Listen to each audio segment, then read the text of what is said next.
Berawal dari semua itu, kemudian muncul banyak perdebatan di Indonesia. Banyak sekali perbedaan pendapat, banyak sekali pandangan-pandangan liar, dan cenderung menurut saya sangat provokatif. Ya, banyak sekali fenomena atau hal-hal yang terkait dengan STY jelang-jelang pemecatan itu liar, kemudian berkembang kembali di saat ini gitu ya. Saya hanya mencoba untuk sedikit memberikan pemahaman kepada teman-teman bahwasanya kita harus lebih arif menilai komentar-komentar dari para pengamat, komentar-komentar orang-orang yang ada di media sosial atau bahkan mungkin yang diwawancarai oleh beberapa media mainstream. Entah siapa yang benar, ya kita semua tidak tahu karena kita ini tidak berada di dalam sebuah tim, ya.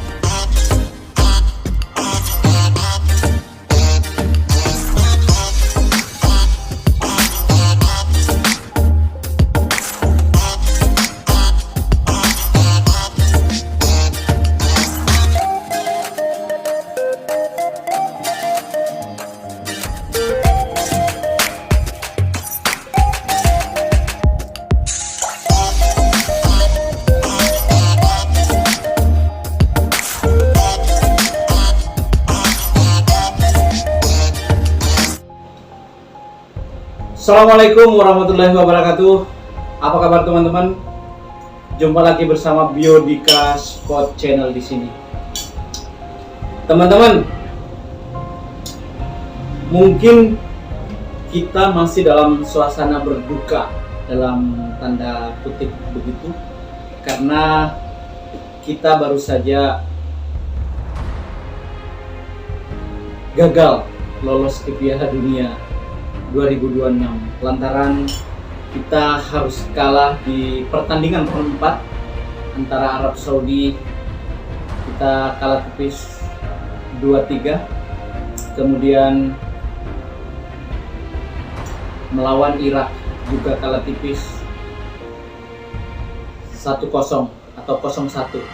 Nah, berawal dari semua itu kemudian muncul banyak perdebatan di Indonesia. Banyak sekali perbedaan pendapat, banyak sekali pandangan-pandangan liar, dan cenderung menurut saya sangat provokatif, ya. Sama seperti ketika saat itu STY jelang pemecatannya. Sehari sebelumnya, 2 hari sebelumnya, pundit sepak bola bahkan media ikut juga menggoreng berita-berita yang belum tentu kebenarannya.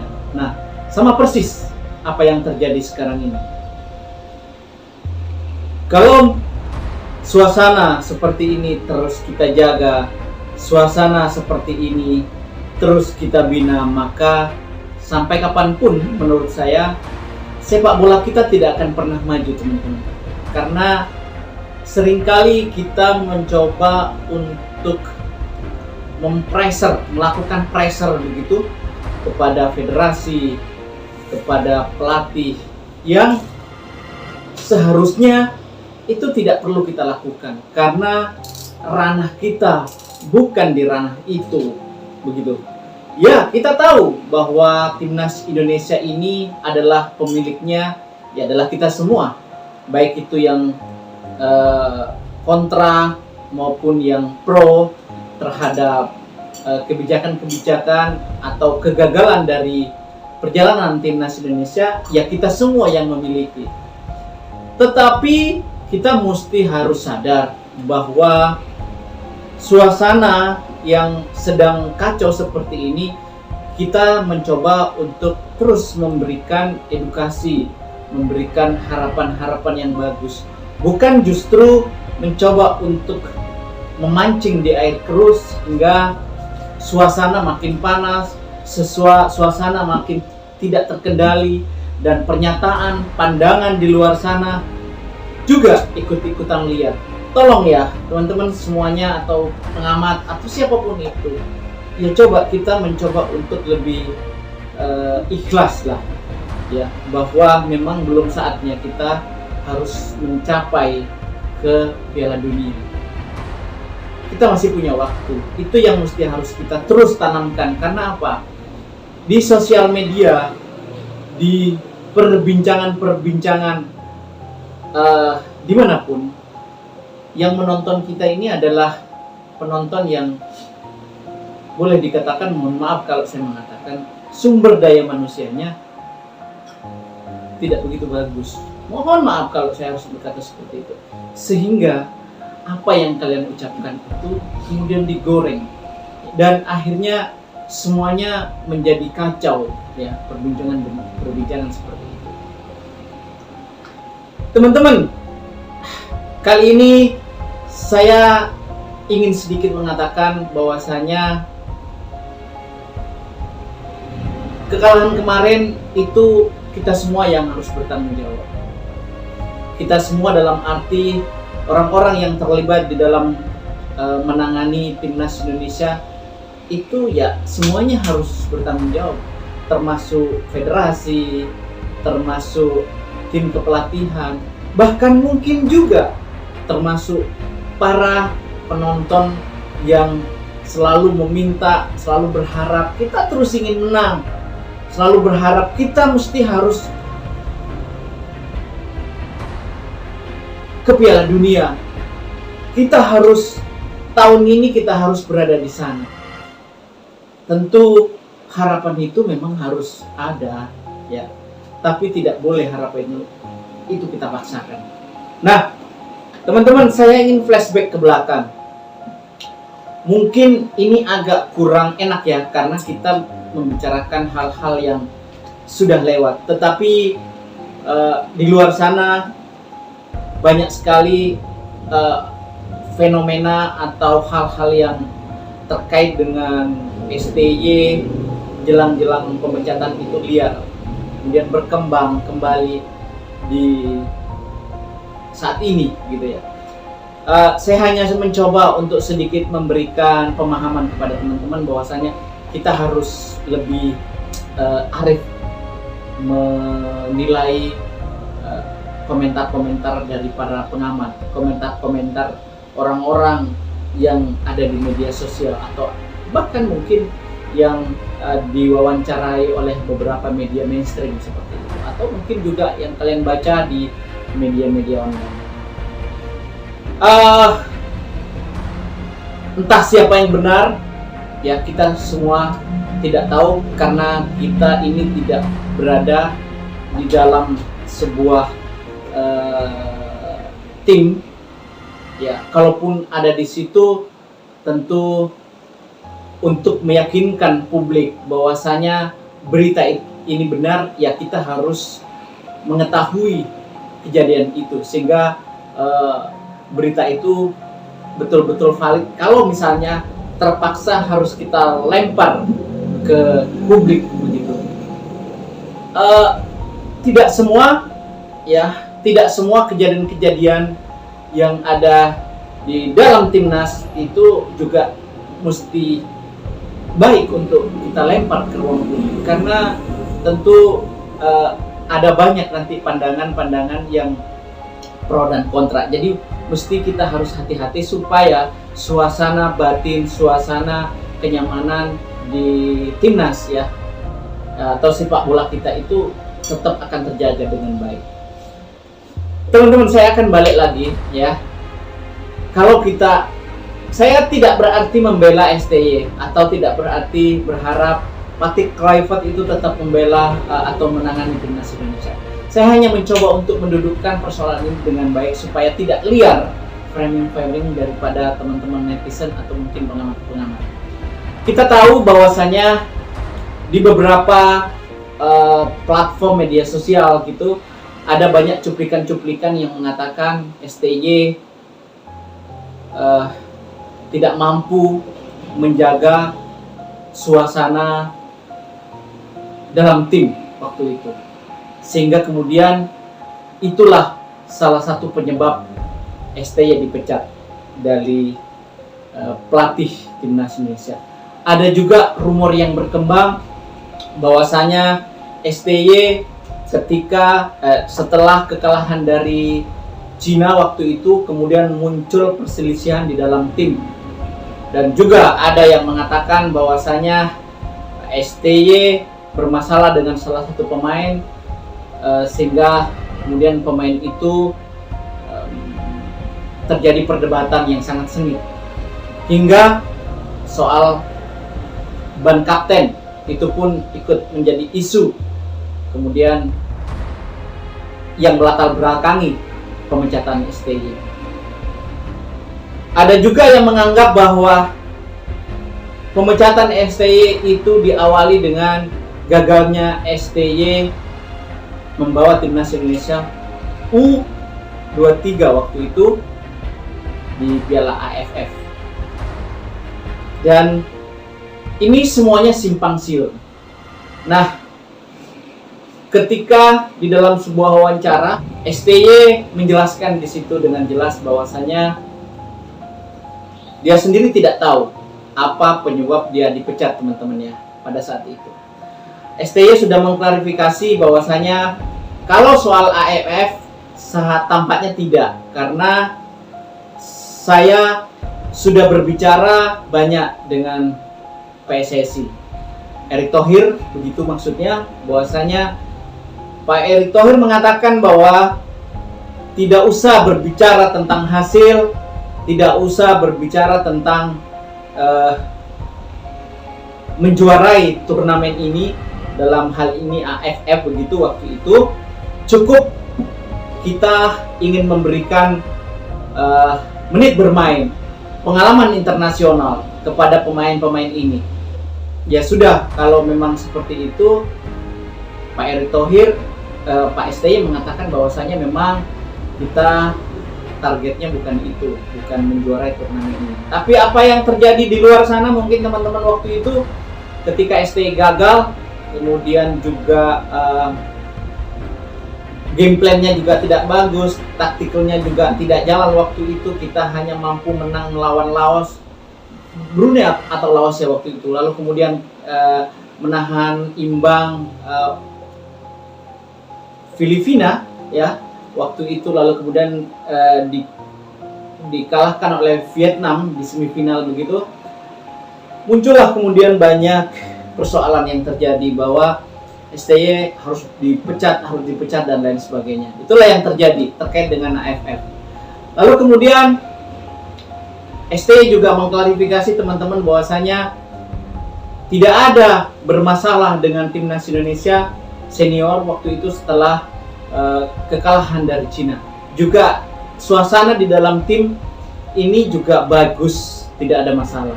Kalaupun ada kemudian usul, itu adalah hal yang biasa. Lalu kemudian diperkuat dengan pernyataan manajer Sumarji waktu itu bahwasanya di dalam tim suasananya sangat bagus, suasananya sangat kondusif. Nah, terkait dengan rumor juga yang berkembang bahwasanya JICS dengan STY ada konflik kecil begitu juga dibantahnya, dan dalam sebuah pernyataan itu bahkan STY bersumpah bahwa tidak terjadi sesuatu yang apa yang terjadi di luar sana. Ini semua fitnah menurut STY. Kemudian kita masih ingat teman-teman, saat itu ada persoalan di mana ban kapten diberikan kepada Asnawi, di mana sebelumnya itu dipegang oleh JICS. STY pun, nah di situ kemudian muncul bahwasanya memang ada persoalan yang terjadi di antara kapten tim JICS yang juga sangat dikagumi dan digandrungi oleh pemain-pemain juga, bahkan juga mungkin penonton timnas Indonesia, karena JICS adalah orang yang begitu bagus di dalam setiap pertandingannya, dan itu semua kita akui. Bahkan saya sendiri memang mengakui seorang Jaisa adalah pemimpin yang baik. Tetapi itu kemudian digoreng sama netizen, sama media begitu, bahwasanya ada sesuatu yang terjadi. Nah, saat itu dikatakan bahwasanya ini sudah klarifikasi ya, teman-teman bisa cek ya hasil perbincangan wawancara STY mengklarifikasi soal itu, bahwasanya ban kapten asli timnas Indonesia itu adalah Asnawi, ya. Kemudian ketika Asnawi tidak menjadi starter, maka kemudian ditawarkanlah kepada Jaises seperti itu. Artinya Jaises ini adalah kapten cadangan, tapi kapten sesungguhnya itu adalah Asnawi. Nah, ketika Asnawi ditarik keluar, maka kemudian atau tidak bermain, katakanlah seperti itu, berarti kapten cadangan yang harus mengemban tugas itu. Nah, itulah yang terjadi. Seringkali kita melihat bahwa Jaises itu menjadi kapten, tapi memang Jaises itu adalah memang sosok pemimpin yang baik. Dia memang memiliki leadership yang bagus, kepemimpinan yang bagus, bahasa Inggris juga bagus. Kemudian dia tidak emosional, teman-teman, dan cocok. Memang dia menjadi seorang kapten, tidak hanya di timnas Indonesia pada saat di Venezia, pada saat sekarang di Sassuolo, dia juga menjadi kapten begitu kan. Kalau misalnya ada hal-hal yang darurat seperti itu, nah itu juga yang terjadi. Nah, waktu itu ketika kemudian Asnawi masuk kembali begitu, bermain kembali, otomatis kan ban kapten harus ke tangan Asnawi. Itu secara otomatis, teman-teman ya, karena Asnawi lah kapten sesungguhnya. Tapi STY sudah mengkomunikasikan, bagaimana J, apakah kamu mau mengambil kapten ini? J mengatakan bahwasanya tidak, biarkan kepada Asnawi. Itulah yang terjadi sesungguhnya. Tapi kemudian media menggoreng, netizen menggoreng bahwasanya ada yang terjadi, STY tidak suka dengan Jaises. Oke, teman-teman ya. Nah, itu dua hal yang diklarifikasi karena rumor berkembang, STY tidak bisa menjaga suasana sehingga kemudian terjadi banyak problem di dalam tubuh timnas waktu itu. Itulah kemudian dianggap alasan pemecatannya, meskipun secara detail, secara jelas pihak federasi juga tidak pernah mengungkapkan kejelasan apa yang terjadi saat itu. Nah, namun di dalam sebuah talk show begitu, sebut saja TV One ya, saya sebut saja nama TV-nya TV One. Anggota Esko PSSI mengatakan bahwa STY waktu itu memang tidak bisa menjaga suasana kenyamanan di dalam tim. Kemudian dilanjutkan, STY juga sulit berkomunikasi karena pada umumnya pemain naturalisasi lebih dari 14 atau 15 ya, waktu itu ya, 9 atau berapa ya zaman itu ya, itu orang Belanda. Tapi kalau kita pikir-pikir, ini juga tidak masuk akal, karena di dalam tubuh timnas Indonesia itu ada penerjemah. Kalau misalnya terjadi sesuatu, tentu bisa ke penerjemah, ya kan? Ini juga sama sekali tidak masuk akal kalau pemecatan STY di latar belakang soal ini. Sampai saat ini dinyatakan oleh para teman-teman, oleh para netizen, STY adalah pelatih yang masih diharapkan, pelatih yang memiliki track record yang baik ketimbang Patrick Kluivert.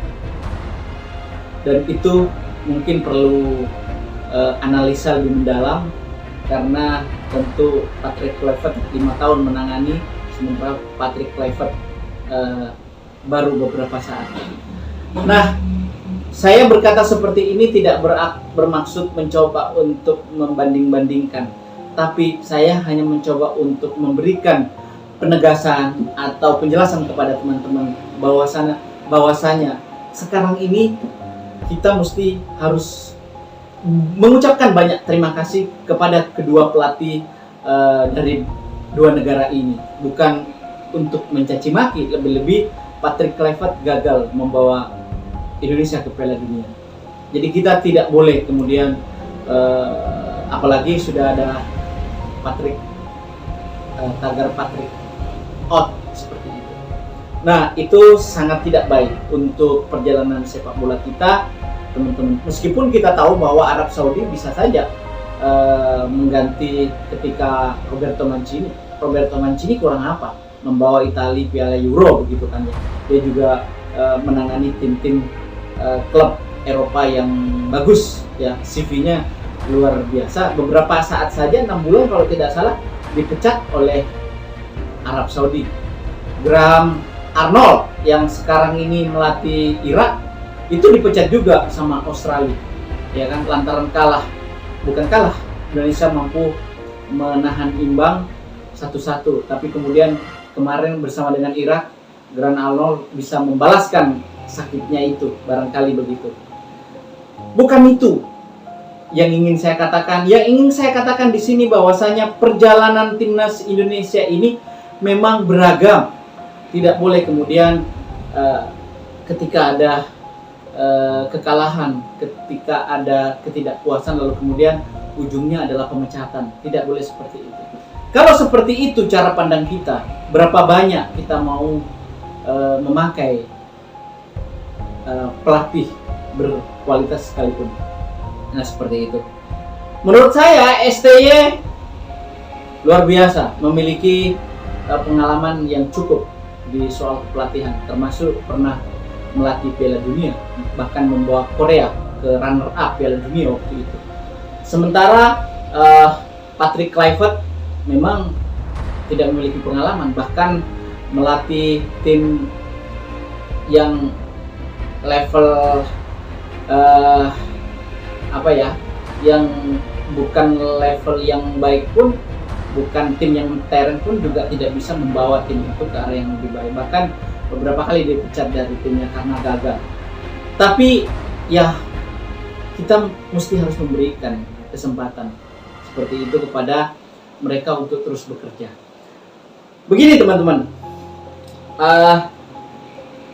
kenapa saya sedikit banyak mengulas tentang STY? Karena tampaknya nasib STY itu kalau tekanan publik terus berkembang bisa jadi Patrick Kluivert itu bernasib seperti STY, seperti itu. Tergantung bagaimana sikap PSSI. Kabarnya kita tahu akan ada evaluasi dari hasil dua pertandingan di round 4 kemarin. Kita tidak tahu apa yang akan terjadi dengan Patrick Kluivert. Namun minum dulu teman-teman.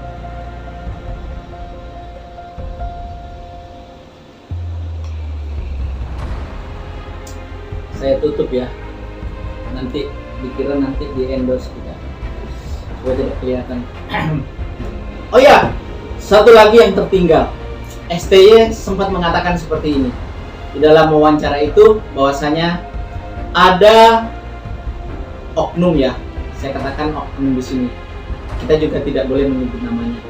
Jelas mengatakan bahwa ada esko PSSI yang mencoba untuk memfitnah, memutarbalikkan fakta, bercerita tentang keburukan STY kepada mungkin ketua federasi seperti itu. Nah, tinggal teman-teman cari informasinya siapa esko PSSI itu, karena sama sekali kita tidak ingin menyebut inisial atau nama begitu ya. Itu sekedar info terkait dengan gonjang-ganjing isu pemecatan STY. Kenapa saya ungkit? Karena ini ada kaitannya dengan Patrick Kluivert. Nah, sekarang ini teman-teman, Patrick Kluivert juga sedang digoyang, sedang di framing, sedang digoyang. Banyak media, banyak platform atau netizen begitu mencoba untuk memberikan statement buruk selama Patrick Kluivert menjadi pelatih di timnas Indonesia. Namun saya hanya ingin mengatakan di sini, janganlah seperti itu. Jadi coba kita lebih ikhlas lagi untuk menerima kenyataan pahit, karena bukan hanya kita saja, tim yang mencoba untuk baru dibentuk seperti ini itu mencoba keberuntungan gitu kalau untuk lolos ke Piala Dunia. Bahkan mereka tim kuat di Eropa itu, katakanlah Italia itu pernah gagal loh untuk ke Piala Dunia dan tidak seheboh ini.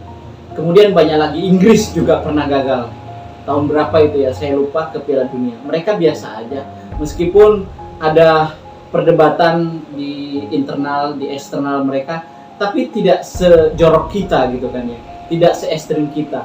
Kita justru menuduh macam-macam ya, bahkan menuduh Patrick Kluivert bagian dari mafia, bahkan dituduh Patrick Kluivert itu bekerja sama dengan Arab untuk menghancurkan Indonesia, karena Patrick Kluivert itu lebih awal datang ke Arab Saudi. Dugaan-dugaan itu kemudian muncul, dikait-kaitkan lah dengan mafia atau oknum-oknum Arab Saudi meminta kepada Kluivert untuk tidak bermain bagus atau tidak memanggil bla bla bla macam-macam lah, atau tidak memasang tim yang solid begitu. Ini kan pandangan-pandangan yang sangat dangkal ya menurut saya. Ini tidak boleh terus dilakukan, karena kalau misalnya terus kalian melakukan hal seperti itu dianggap nanti sebuah kebenaran ya. Kalau sesering mungkin kita katakan, sesering mungkin kita berdebat soal ini, seolah-olah nanti Patrick Kluivert itu melakukan sebuah kenyataan bahwa memang dia dibayar untuk merusak, dibayar untuk mengalahkan timnas Indonesia atau menghancurkan timnas Indonesia. Itu jauh sekali teman-teman ya, pemikiran Anda seperti itu. Itulah yang terjadi sekarang ini, dan saya sangat tidak menyukai perdebatan yang tidak memiliki nilai menurut saya. Jadi teman-teman, saya titip, kita mesti harus menjaga tim ini, kesulitan tim ini, karena kalau kita tidak menjaganya maka tim ini tidak akan bisa jadi apa-apa. Kita masih menunggu 3 tahun yang akan datang, ada Piala Asia. Ya betul ya, ada kualifikasi Piala Asia kalau tidak salah.